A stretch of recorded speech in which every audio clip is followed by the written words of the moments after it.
The U.S. Air Force has all but given up on retiring the A-10 Warthog close air support jet. Instead, the flying branch is upgrading the tough ground attackers so they can fight and survive in high-intensity combat. The Air Force had hoped to begin retiring its 281 A-10s starting in 2015, but Congress blocked the effort. Now the A-10 is safe even as the Air Force considers retiring other plane types. Acting Air Force Secretary Matt Donovan stoked speculation that the service will retire the A-10 after announcing that its FY21 budget request will include controversial changes such as the divestment of legacy aircraft. Valerie Insinna reported at Defense News. But speaking at the conference later that day, Lt. Gen. Timothy Fay, Deputy Chief of Staff for Strategy, Integration, and Requirements, confirmed that the A-10 is not one of the aircraft under consideration for divestment and will stay in service until the short answer no, Fay said. When asked whether the Warthog is on the cutting block, I will tell you I wish the response had been that the Air Force is actually bold enough to get after the threats that we're facing.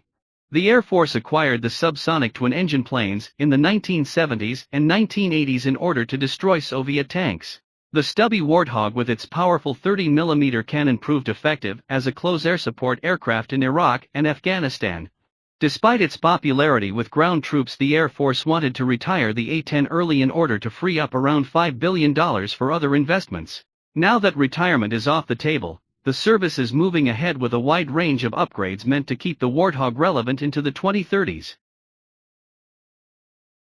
The new upgrades come after the completion, at the end of July 2019, of a first rewinging program that saw the installation of new wings built by Boeing on 173 A-10s. Stefano D'Urso reported at The Aviationist.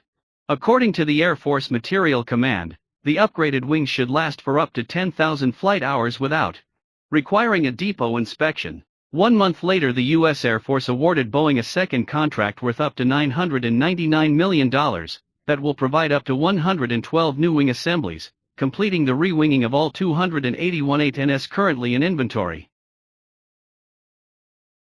The A-10s also are getting new weapons, avionics, and sensors, D'Urso explained. The Air Force in fact has recently started fielding a new improved version of the Thales Vision X Scorpion helmet-mounted display system, used by A-10 pilots following the helmet-mounted integrated targeting program in 2012. The main modification is the replacement of the original magnetic tracking sensor with a new sensor known as HOBIT optical-based inertial tracker, which should track pilot head movements more accurately.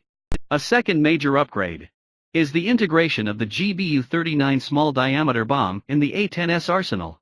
Until now the A-10 was limited to carry only a single weapon on each pylon. By using the BRU-61/Iraq, the A-10 will be able to carry 4 SDBs on each weapon pylon, becoming a bomb truck that can release these standoff weapons to neutralize threats as far as 50 miles in the target area before starting to provide close-air support to ground troops. Warthogs finally are getting Link 16 data links. With the integration of Link 16, the A-10 will be able to communicate and exchange data with all other legacy air assets, namely tactical jets, electronic warfare aircraft, bombers, and AWACS, as well as the F-35.